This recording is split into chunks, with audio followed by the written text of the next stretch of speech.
Episode second की starting होती है। हम देखते कि क्लास में टीचर कुछ मैथ के क्वेश्चंस करा रही थी और वो सुजुका को उठाती है और उससे आंसर पूछती है। लेकिन जो सुजुका होती है उसका तो क्लास में ध्यान ही नहीं था और उसे ये भी नहीं पता था कि टीचर आखिर पढ़ा क्या रही है। और तभी सुजुका क्वेश्चन का आंसर नहीं दे पाती है, जिस कारण सभी लोग उसी को घूर रहे थे। लेकिन तभी सुजुका ये देखकर हैरान हो जाती कि मरीना चैन तो उसे हमेशा बुली करने का बहाना ढूंढते, लेकिन आज वो उसे कुछ कह भी नहीं रही थी। इसके बाद हम देखते कि सुजुका नाइट में अपने डॉग और पीओ के साथ पार्क में वॉक करने के लिए आती है। लेकिन वो ये सोचकर एकदम टेंशन में थी कि आज मरीना चैन ने उसे बुली नहीं किया। फिर सुजुका बताने लगते कि जब मैं छोटी थी तो अपने फादर के साथ यहाँ पे वॉक करने के लिए आती थी। और फिर वो कहते कि मुझे आज तक ये समझ नहीं आया कि मेरे माता पिता ने आखिर डिवोर्स क्यों किया और वो लोग यहाँ पे मुझे अकेला क्यों छोड़ के चले गए थे। पीओ तो यहाँ पे हैरान हो जाता है कि सुजुका ने फर्स्ट टाइम उससे अपने दिल की बात बोली थी। ऐसे ही वो लोग वॉक कर रहे थे, तभी पीओ को वही पुरानी बातें याद आने लगती है कि कैसे वो सुजुका से फर्स्ट टाइम मिला था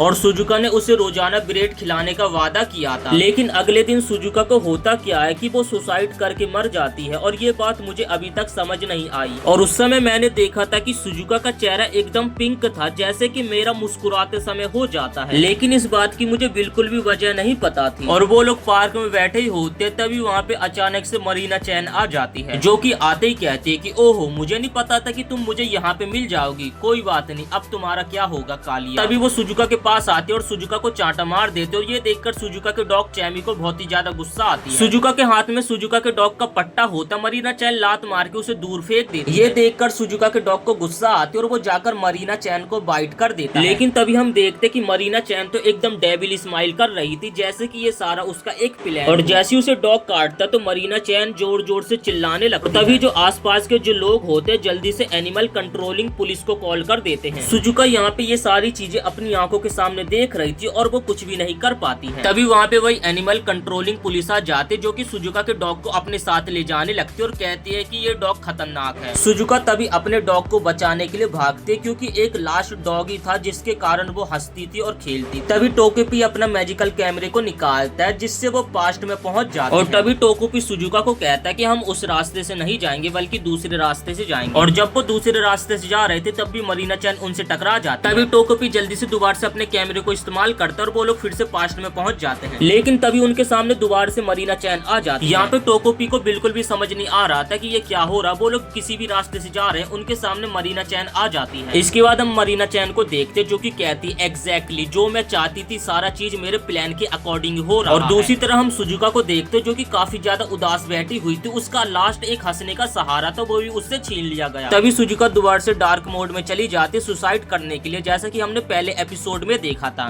दूसरी तरह हम टोकोपी को देखते, जो कि सुजुका को कह रहा था कि तुम बिल्कुल भी टेंशन मत लो, मैं किसी न किसी कीमत पे तुम्हारे चैपी को बचाने की पूरी कोशिश करूंगा, ये मेरा तुमसे प्रॉमिस है। दूसरी तरफ सुजुका तो टोकोपी की बिल्कुल भी बात नहीं सुन पा रही थी। उसे लग रहा था कि उसकी पूरी जिंदगी तबाह हो गई हो। तभी टोकोपी चिल्लाकर कहता है कि प्लीज सुजुका मेरे ऊपर एक बार ट्रस्ट करने की कोशिश करो, मैं सब कुछ एकदम ठीक कर दूंगा। तभी सुजुका पीछे मुड़कर टोकोपी की तरफ देखती है और टोकोपी अपने कैमरे का इस्तेमाल करता है और हम देखते कि सुजुका एक टेबल पे बैठी हुई थी एकदम फटी हालत में, मतलब कि उदास होकर। तभी हम एक महिला को देखते, जो कि सुजुका को कहती है कि तुम्हारे डॉग ने एक लड़की को काट लिया है, तो तुम्हारे डॉग को इस सिटी में रहने का कोई हक नहीं और तुम्हारे डॉग को अब यहाँ से कहीं दूर भेज दिया जाए। ये महिला शायद से सुजुका की माँ है, जो कि सुजुका से कहते कि देखो सुजुका, अब मुझे उनसे माफी मांगने के लिए जाना होगा, तो मैं जा रही हूँ, तुम अपना अच्छे से ख्याल रखना। और जाने से पहले सुजुका की मॉम कहते कि ये बता आखिर तुम ये गिरगिट वाला पौधा अपने सर पे क्यों रखती? सीन शिफ्ट होकर हम सुजुका को देखते, जो कि अपने घर आ जाते और उसके साथ यहाँ पे पीओ भी आया था। पीओ सुजुका को परेशान देखते और कहते कि शायद से तुम्हें भूख लगी होगी तो इसलिए तुम्हारा दिमाग खराब है, और वो सुजुका को ब्रेड खिलाने लगता है। लेकिन सुजुका पीओ की बातों पे ध्यान नहीं देती और जाकर अपने बिस्तर में सो जाती। और यहाँ पर पीओ कहता कि मुझे चाहे जितनी भी कोशिश करनी पड़े सुजुका, मैं बिल्कुल भी हार नहीं मानूंगा, बस मैं तुम्हारे चेहरे पर स्माइल देखना चाहता हूँ। सीन शिफ्ट होता और हम देखते कि सुबह हो जाते और ऑटोपी कंबल हटा के सुजुका को जगाता है। फिर सुजुका अपने स्कूल पहुंच जाते, जहाँ पर क्लास में पहुंचने के बाद सभी स्टूडेंट्स उसे एक साइको किलर की तरह देख रहे थे, जैसे कि वो हो। तभी सुजुका के पास मरीना चैन आ जाती है, जो कि उसे साइको कहकर चिढ़ाने लगती है और वो कहती है कि तुमने जानबूझ के अपने पागल डॉग से मुझे कटवाने की कोशिश करी थी। लेकिन सुजुका उसकी बातों का ध्यान नहीं दे रही थी, जिस कारण तो मरीना चैन का वैसी दिमाग खराब होने लगा। इसके बाद तभी टीचर क्लास में आती है और वो बच्चों को क्लास में पढ़ाकर जाने लगती है। तभी जो मरीना चैन की दोस्त होती है वो लोग दोबारा से सुजुका को चिढ़ाने लगती है और तभी मरीना चैन सुजुका से माफी मांगने के लिए कहती है, लेकिन वैसी सुजुका उसकी बातों पे ध्यान नहीं दे रही थी तो उसका और दिमाग खराब होने लगता है। तभी पीछे से एक लड़का आता है जो कि कहता है कि मरीना ये बताओ क्या तुम म्यूजिक की क्लास में नहीं जाओगी क्या? तभी मरीना कहते है कि हाँ मुझे जाना तो है, और उसके बाद वो अपनी दोस्तों के साथ म्यूजिक की क्लास में चली जाती है। तभी वो लड़का कहता है कि सुजुका तुम्हारी तबीयत सी खराब लग रही है, मुझे लगता है कि तुम्हें नर्स ऑफिस जाना चाहिए। लेकिन सुजुका उसकी बातों पे बिल्कुल भी ध्यान नहीं देती और एकदम उदास चेहरा लेकर क्लास से बाहर चली जाती है। स्कूल की छुट्टी होती है और हम देखते हैं मरीना चैन अपने दोस्तों के साथ घर जा रही थी। तभी वो अपने दोस्तों को कहते कि मुझे थोड़ा सा जरूरी काम है, तो क्या तुम लोग आज अकेले जा सकते हो? दूसरी तरह हम सुजुका को देखते जो कि एकदम अकेले अपने घर की तरफ जा रही थी। तभी उसे रास्ते में मरीना चैन दिख जाती है। मरीना चैन सुजुका को कहती कि मुझे तुमसे थोड़ा बात करना, तो मेरे साथ चलो। और फिर वो सुजुका को अपने साथ एक सुनसान जंगल के अंदर ले जाने लगती है। और दूसरी तरफ हमारा जो ओटोपी होता है वो तो सोच रहा था कि शायद से मरीना चैन सुजुका से दोबारा से पैचअप करना चाहती है और इसीलिए वो सुजुका को अकेले अपने साथ ले गई है। और तभी मरीना चैन को एक फ्लैशबैक याद आता जिसमें कि उसके माता पिता की घर में लड़ाई हो रही और ये सब सोच के मरीना चैन को काफी ज्यादा गुस्सा आते और तभी वो सुजुका को धक्का मारते और जमीन पे गिरा देते। सुजुका तभी मरीना से पूछते कि ये बताओ मेरा चैपी कैसा, मेरा चैपी कहाँ पे है? मरीना गुस्से में कहते कि मैंने तुम्हारे डॉग को जान से मार दिया, अब तुम कुछ नहीं कर पाओगी। ये सुनकर सुजुका यहाँ पे काफी ज्यादा रोने लगती है और फिर वो सुजुका को कहते कि ये बताओ आखिर तुम भी क्यों नहीं मर जाती? ये सुनकर यहाँ पे टोकोपी तो काफी ज्यादा हैरान हो जाता है और टोकोपी की आंखों के सामने मरीना चैन सुजुका को बहुत ही बुरी तरीके से मारने लगती है और वो कहते कि ये जो तुम खाना खाती हो और ये जो तुम कपड़े पहनती हो ना, ये मेरे पापा के दिया हुआ है। मतलब कि मरीना चैन यहाँ पे बहुत सारी बातें बोल रही थी और साथ ही वो सुजुका को बहुत ही बुरी तरीके से मार रही थी। दूर से ये सारी चीजें टोकोपी देख रहा था और वो सोच रहा था कि अगर वो जल्दी से सुजुका की मदद नहीं करेगा तो वो उसे जान से मार देगी। तभी वही टोकोपी को वही एक फ्लैशबैक याद आने लगता है जिसमें सुजुका ने टोकोपी को कहा था कि जब भी मैं अपने डॉग के साथ रहती हूँ तो मुझे काफी ज्यादा बेटर लगता है। और तभी टोकोपी को याद आता कि उसने सुजुका को वादा किया था कि वो सुजुका को हमेशा खुश रखेगा। और तभी वो अपने हाथ में अपने कैमरे को पकड़ता और मरीना चैन के सर में मारता है। टोकोपी को यहाँ पे लगा नहीं था कि इतने धीरे से हिट करने पर यहाँ पे मरीना चैन डेड हो जाएगी। और अब तो यहाँ पे टोकोपी का कैमरा भी नहीं चल रहा था, मतलब कि थोड़ा खराब हो गया था। लेकिन मरीना चैन को इस हालत में देखकर सुजुका काफी ज्यादा खुश हो जाती है और सुजुका टोकोपी की तारीफ करने लगते, यार तुम तो सच में काफी ज्यादा अमेजिंग, मुझे सच में नहीं पता था कि तुम इतना कमाल का मैजिक भी कर सकते, तुमने सच में मरीना चैन को मार दिया। लेकिन यहाँ पे टोकोपी की तो काफी ज्यादा फट रही थी, उसे लगा नहीं था कि मरीना चैन इतने जल्दी मर जाएगी एक हिट में। और ये सारी चीजें करने के कारण सुजुका टोकोपी को शुक्रिया कहने लगती है कि तुमने आज मेरी बहुत मदद। और तभी सुजुका टोकोपी को अपने साथ चलने के लिए कहती और वो लोग जंगल से बाहर निकलने लग जाते और इसी के साथ ये एपिसोड यहीं पे समाप्त हो जाता है। उम्मीद करते आप लोगों को ये एक्सप्लेनेशन वीडियो पसंद आई होगी। वीडियो पसंद आई तो वीडियो को एक लाइक करके चैनल को सब्सक्राइब जरूर से कर देना।